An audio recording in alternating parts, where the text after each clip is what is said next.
Hello, everyone. Welcome to another episode of Modern Business Operations. My name is Sagi. I'm the CEO and founder of Tonkin. And today I have the pleasure of hosting Mary Beth Blair, Director and Associate GC of Legal Operations and Procurement at Coursera. Hey, Mary Beth. So nice to meet you. Nice to meet you too. Well, I want to start with just a little bit background. How you started your career, and the things you've been doing recently in the last few companies. But definitely curious also about the combination of legal and procurement when you get the chance. But first, uh, you know, uh, how did you get to do what you're doing today? So I started my in-house career at Panera Bread. Started there. Actually, I began as in-house counsel, focused primarily on contracts. That morphed into mm, taking on the role of legal operations director. So I served the dual role there as legal operations director and corporate counsel.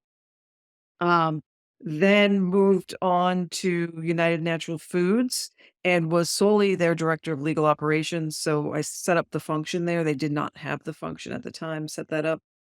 And then came to Coursera a few years ago and was fortunate to have the opportunity to again get back into that dual role of being counsel for the company.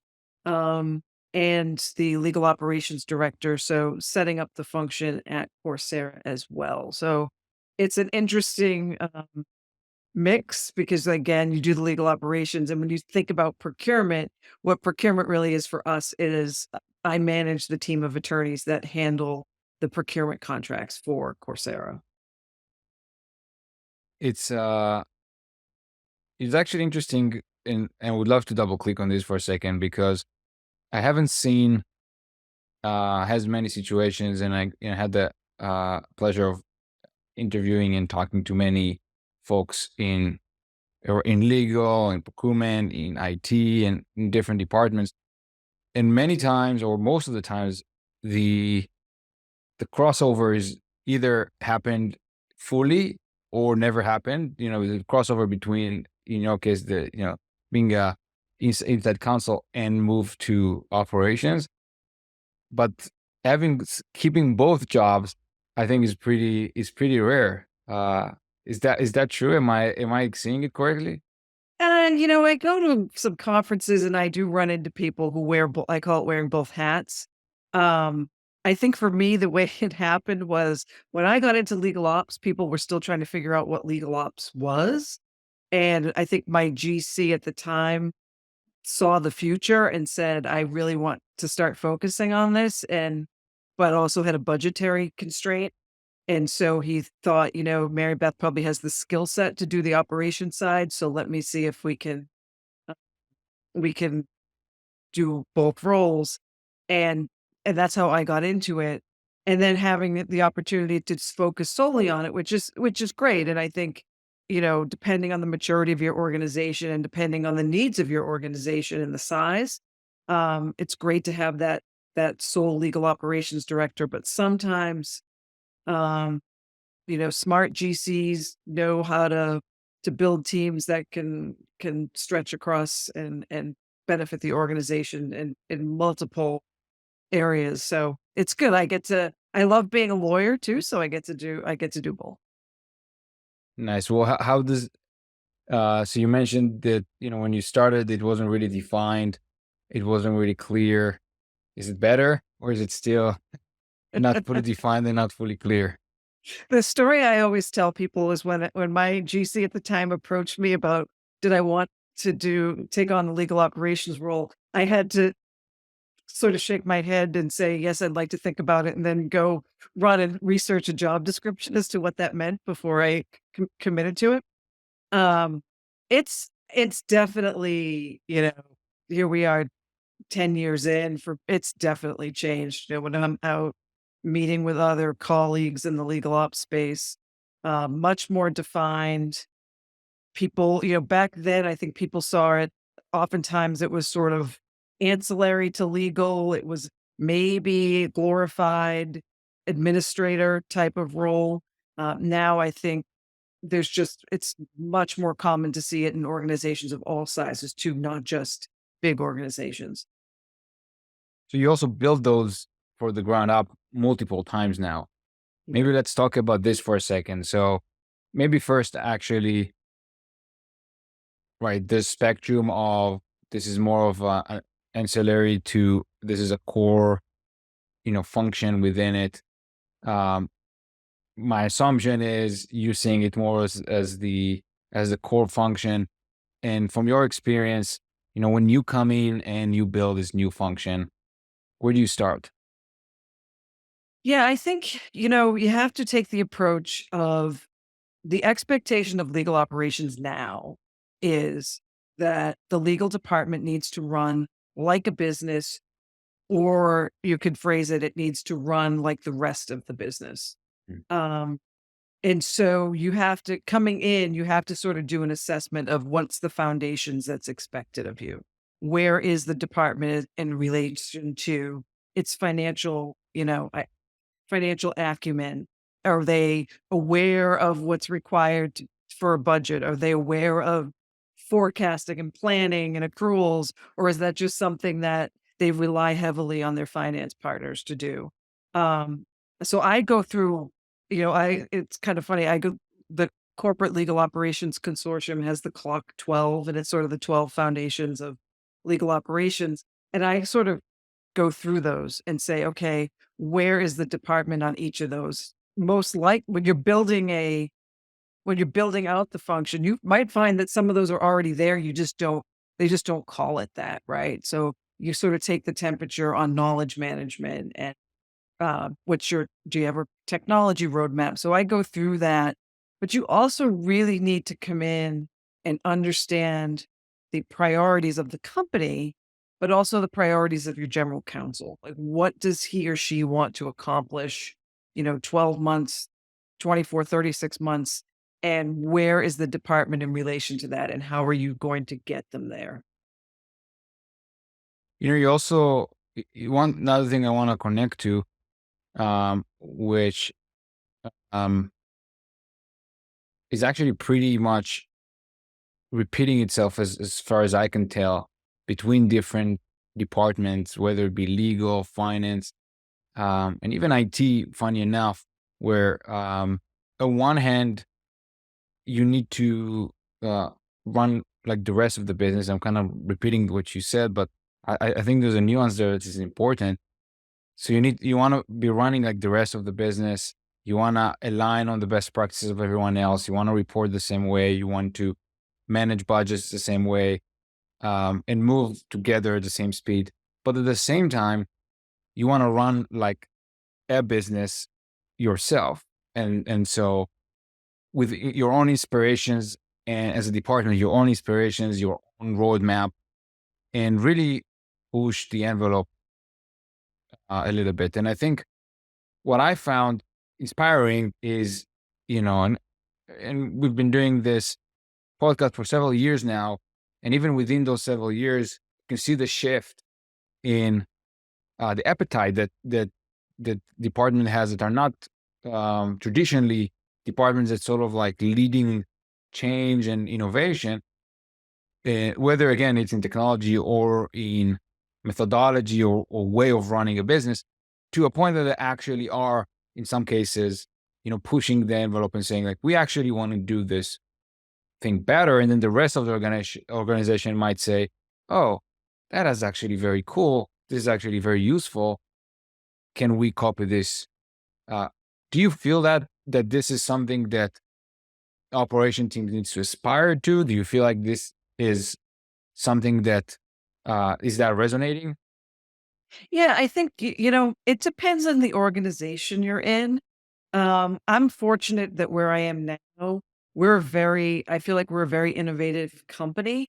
And again, I have a general counsel who is um, encouraging of that as well. And it's encouraging us to innovate and try things. And you have that, it's a little cliche, but you have that permission to fail, right? So if the rest of the company is trying out AI in different areas, well, okay, legal, you should get on board and try it too and see how you can make it work for you. And so I think some of that's just going to depend on the appetite of where your company's at.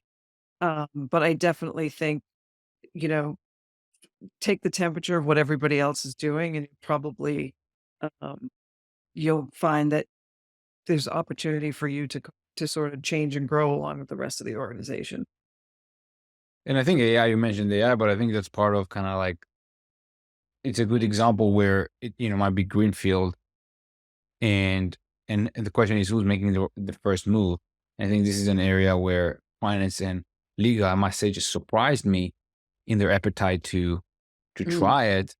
That again, traditionally was not the case, and so at least from my point of view, I find it interesting.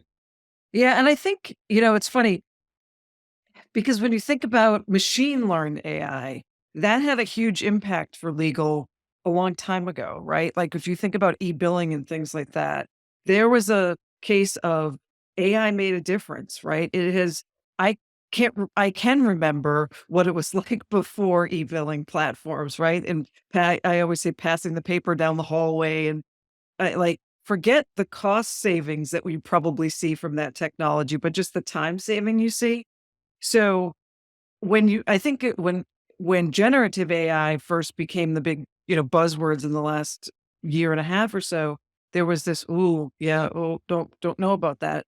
But w that was probably very similar to what we had with machine learned, and granted, it's a very different it's a different animal, but you have to sort of take a step back and think, "You know what? There's there's a way to approach this, and you don't wanna be sitting on the sidelines while everybody else is playing around with AI, only to find out later that you're just, you're 5 steps behind because you were too timid to get in and try it. Because I think it's getting safer and safer every day to play around with some of these tools. So if I'm this is great. So if I take this for example, and say I'm listening to this conversation, and maybe I just got the opportunity to build a legal operation team or any operation team, or maybe join to scale an operation team. Maybe there's a one or two people already, and I'm being assigned to scaling it. What is the and I come for you for advice. Like, what are the couple things that you would direct me, right? So we mentioned the 12 thing, the assessment from clock, and kind of taking the pulse of the business. What makes it work well or fail? Like, if you would kind of take a step back. Oh, for legal operations to work well or fail? Yeah. Yeah, I think, biggest thing is don't take on everything at once. There might be 12 fundamentals there, don't take them on. Um, find out where the real quick wins are gonna be, where you're gonna see a benefit. And the biggest benefit is that people are going to buy into legal operations because believe it or not, I still think at this point, when you're the first legal operations person in your organization, there's still a lot of confusion as to what you do or what benefit you're going to bring. So that's number one to me. But look for areas where you can you can make change quickly too. Like, are there things like automation? You probably a lot of companies have CLM tools and things like that.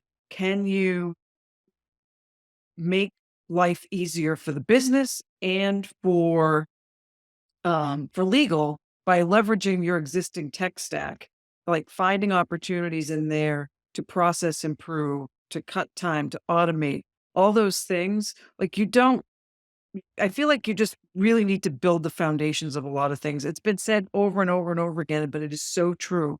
Like you have to know what your current situation is before you go out and do anything else. So in that first 90 days of standing something up, yes, check your team against whatever your operations plan is. For me, I'm in legal operations, so yeah, I go by those fundamentals, but whatever your fundamentals are, check against that, but really know what's going on internally because you can't make change without knowing that. And if you start to make change and then you're just floundering all over the place, people are going to they're just not going to buy what you're trying to sell. Because the buy-in is critical, right? So I think the biggest thing is that you make those plans, you can whiteboard, you can have a roadmap, but at the end of the day, the people need to adopt it. Yeah. And everybody's had those adoptions that have failed. Um, and, you know, that's the other thing I would tell people is reach out to like colleagues that are in your field or vendors that are in your field. Like leverage your vendors too, because they know what their other customers are doing and they can help you with, a whole host of problems. Like, because I'm a team of really one in legal operations, right? So I rely a lot on external people to kind of help me to sort of help me benchmark. So go out and kind of talk to those people because, like I said, we've all failed, and so leverage other people's failures to figure out what they did wrong to not have it happen to you. Yeah, yeah, yeah. Make those learnings. Uh, Yeah. when you think about the crossover between, again, being an inside counsel, or you know working for a GC, or being a GC and having, you know building that operating legal operation function, right? A lot of times this is comparable for other departments. If folks, listening, doesn't fully know what a GC does versus an operation person, that that relationship though exists in any other department. How do you manage that relationship to, or sort of like the two halves of that problem? Because again, just like the buying point, you need the leader of the group to go behind, be behind the initiatives. Yeah, I think, it's really important to have I look at myself, I don't have this title, but I try to envision myself as the chief of staff for my GC, right? What are his objectives that he wants the team to achieve, which ultimately are the objectives of, supporting the objectives of the company. So I need make sure that we're aligned, and it's like you have to meet a lot, especially if you're in a remote environment, like, you really need to make sure you're setting aside time, meeting, understanding his point of view, and not getting bogged down in the day-to-day details of, "Okay, we need to do this, we need to buy this, we need to do that," like, what's the big picture? What's the strategy? What are we aiming towards? Um, and again, I think it's building that trust. It's building that buy-in that you are going to do what you say you're gonna do. Because any GC is gonna look at you and say, "I hired you to basically be the chief operating officer of this team. So how are we operating? Like, tell me what's good, tell me what's bad, and be honest about it because, you know, nothing's gonna run perfectly." And I think a lot of it is that you have to sometimes have hard conversations, um, and hard conversations sometimes have to be had with you too. So for me, I I think a lot of positions, relationship building is huge, and you have to have a very candid and very lockstep relationship with the general counsel. As the legal and as his even if I'm just his in-house counsel, as the associate general counsel, you still have to have that kind of mindset too.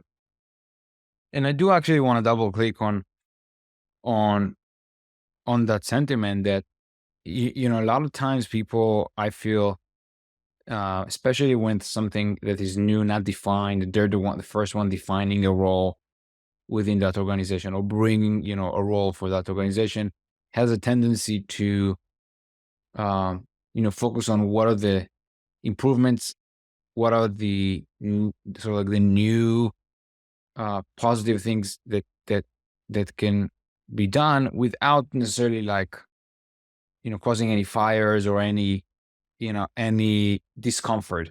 Yeah. But I think you kind of nailed it right there, where you talked about the hard conversations, because at the end of the day, it's not a good idea to try and to, say, automate bad process.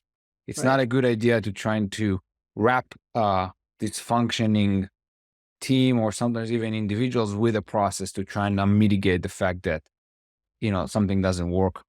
Um, so it is an interesting Yeah. And I will tell you, Mike, when I think back on the failures that I've had in legal operations, it's because I haven't wanted to be the difficult person in the room. I was one of those people that was born naturally, you know, maybe I'm a born people pleaser by nature. And so it's taken me a long time in my career to get to the point to say, you don't have to be, brash about it or, you know, rude, but you sometimes have to have and not just with the general counsel, but you have to have difficult conversations with your peers and other people on the team to say, "I understand this is difficult, but this has to happen." And that can especially when you're a team of 1, I think sometimes that's a tough place to be in. Uh, but so, yeah, you have to learn to know there's a time and place to have those difficult conversations, because a lot of it is just change management, and no one likes to change. None of us, we're just as humans, we're not inclined to want to change, but you have to be the leader. You have to kind of lead people through the change, and that can be difficult. and it does almost always, gonna piss someone off, right? It's always going Yeah, to. you are. Yeah, there's gonna be someone's life is disrupted, and somebody likes how they do things because it works for them, and I get it. I can be like that too.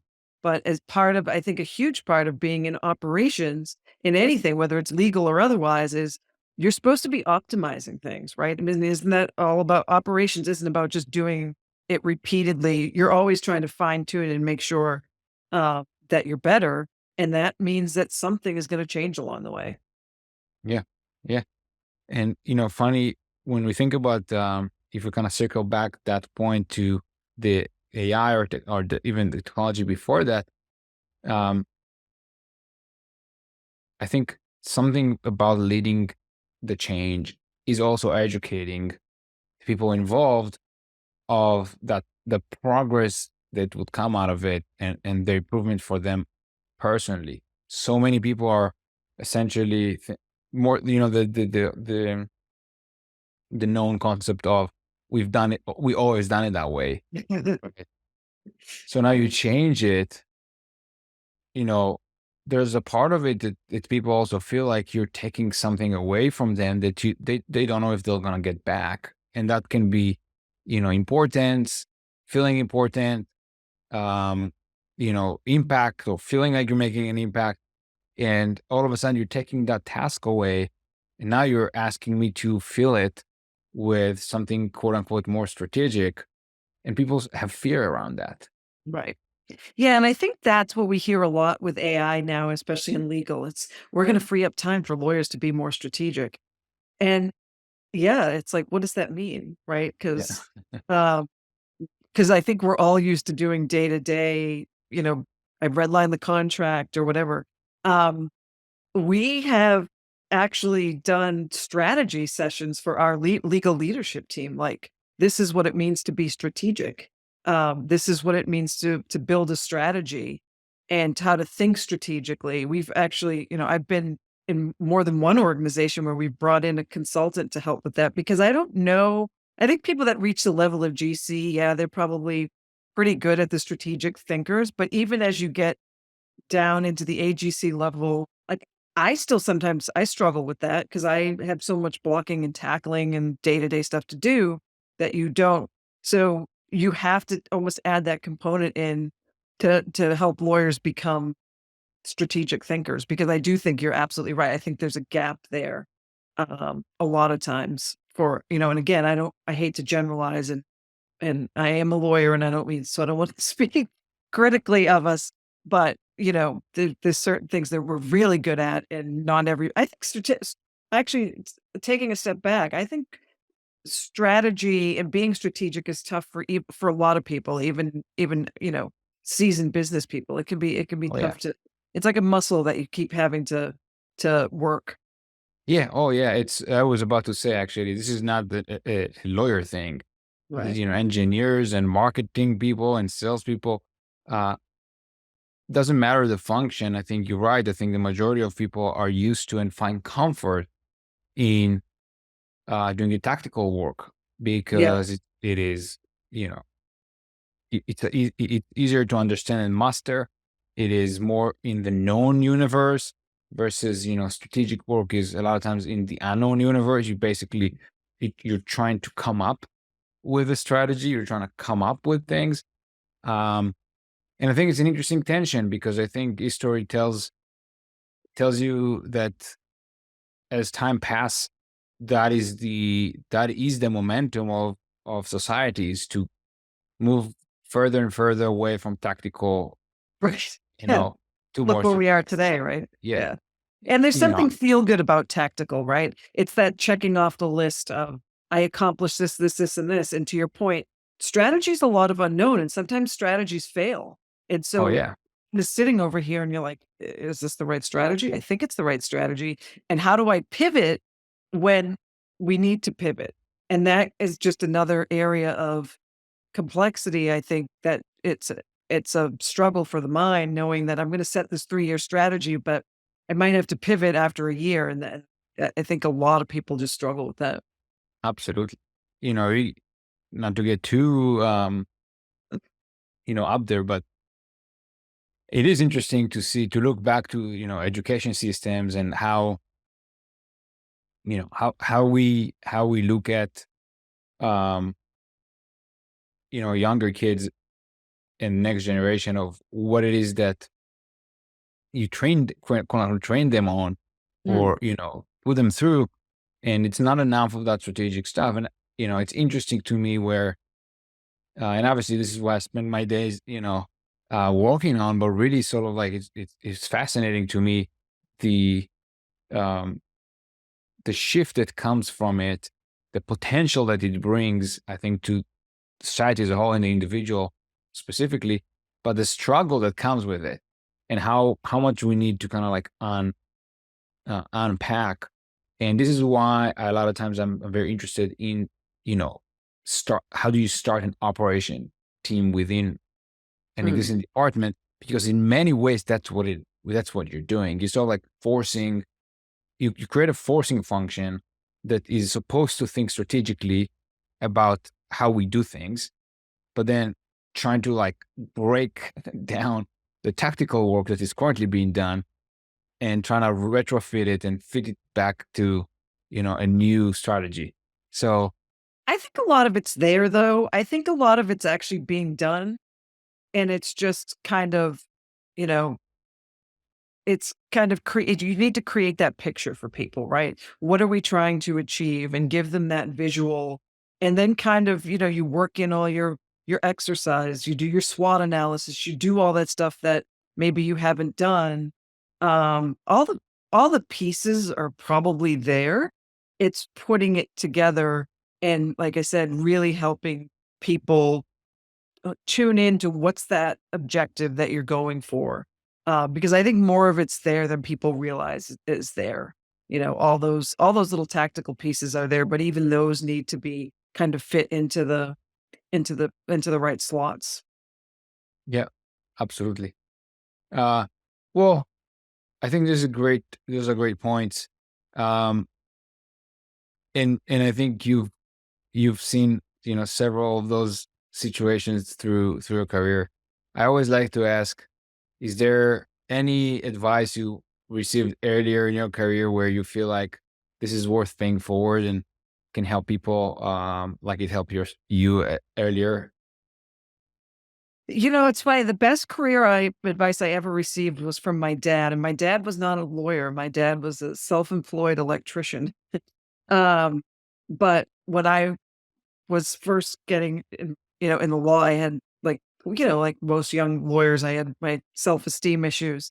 And my father used to just tell me, just take the risks. Like, don't stand on the sideline, take the risk and you'll figure it out. And if you don't figure it out, ask questions of people who can help you figure it out. But if you stay on the sideline, like you're never going to advance. And yeah, and I think it's pretty it seems like pretty generic advice, but I think again, it kind of goes back to what we've been talking about. Like change is difficult. People want to stay in that comfort zone.